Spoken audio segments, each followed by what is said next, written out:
I have fought against white domination, and I have fought against black domination.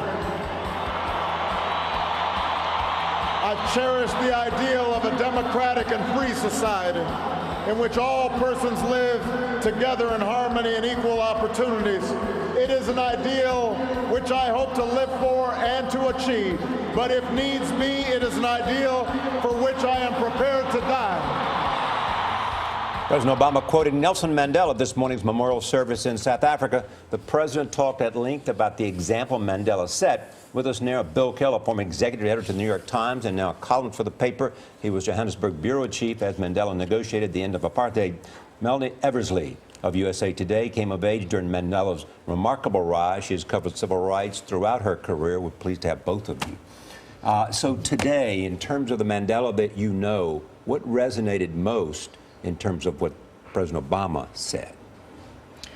To me, I think the strongest part of the messages that I heard today was that Mandela really taught people how to have hope in the face of adversity, in the face of not really seeing any signals of hope around you, continuing to believe that you can craft social change. And to figure out a way to make your enemy your friend, because Absolutely. there is power in that. What did you think, Bill, of the president's speech? You know, I thought it was an excellent speech, and there are a couple of points he said that have gone kind of underemphasized this week. One was that Mandela wasn't a saint, he was a politician, a brilliant politician, but a politician. And South Africa of today is built on compromises that were not all that popular at the time. The other thing was he did a kind of shout out to, or calling out to a lot of the people who are wrapping themselves in the mantle of Mandela but don't really subscribe to his values or practice them. I mean, he took them to task, did he not? He did seem to be taking them to task, and you can't help but think that Robert Mugabe is in the crowd today, who has clung to power next door in Zimbabwe for 30 years, the opposite of Mandela. He's the opposite of reconciliation, and a lot of other people in that audience could use a little Mandela. That's true. Well, and you know, as they mentioned President Zuma, there was booing in that stadium as the current state of South Africa, while much better because of Mandela, there is still extreme poverty, has one of the worst income inequality rates in the world. 40% of South Africans, and they're mostly black, live on less than $2 a day. Yeah. That's startling. Is it booing of Zuma because of the corruption associated with him, or is it more because of his tenure as president? It's more because of his tenure as president. I mean, he came to power as the candidate of the Communist Party, the Youth League, the more kind of populist forces in South Africa, but he hasn't really given them what they want, which is probably a good thing from South Africa's point of view. There's been corruption. He was on trial for sexual assault, and I've heard many people in South Africa say he's the total opposite of what we wanted in a president compared to Nelson Mandela. I'm curious about you, though, Melanie, in terms of what Nelson Mandela's legacy meant for you personally, means to you personally. Well, I'll just say I grew up in New York in the 60s and the 70s. My parents kind of sheltered me from what was going on in the world. So I was aware of the civil rights movement, but didn't feel part of it. When I became a young adult, when I went to college, that's when I became aware of what was going on in South Africa and aware of Nelson Mandela and what was going on over there. But he always seemed like this mythic kind of figure, almost like a symbol, not real. And I remember the day I was a young reporter working at the Poughkeepsie Journal, and he was released from prison, and it just seemed surreal. And it really struck me, this has really happened during my lifetime.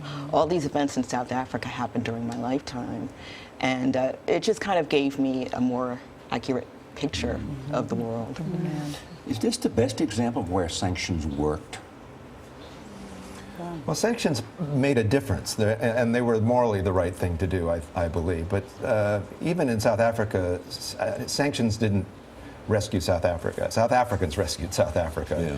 And you know, the ungovernability in the townships, I think, convinced the white government that the genie was out of the bottle. And actually, the collapse of communism. You know, the South African government had gotten a lot of support, including from the United States government, because they were anti-communist. They were fighting a war in Angola against communists. when the Soviet Union collapsed and China went capitalist, suddenly there wasn't really any of that support. There was something interesting the president said today. It took a man like Madiba to free not just the prisoner, but the jailer as well, to show that you must trust others so that they may trust you. I mean, the legacy of Mandela negotiating with de Klerk while in prison 5 years before he was released, the leader of the apartheid government, seeing his enemy as his friend in order to change that country and the world. Yeah.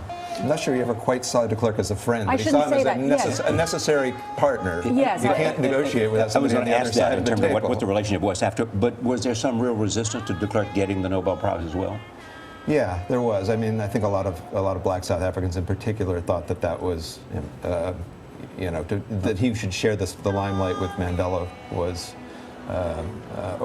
overvaluing his contribution. But they, I think he deserves a certain amount of credit for having lost in a really decent way. Yeah.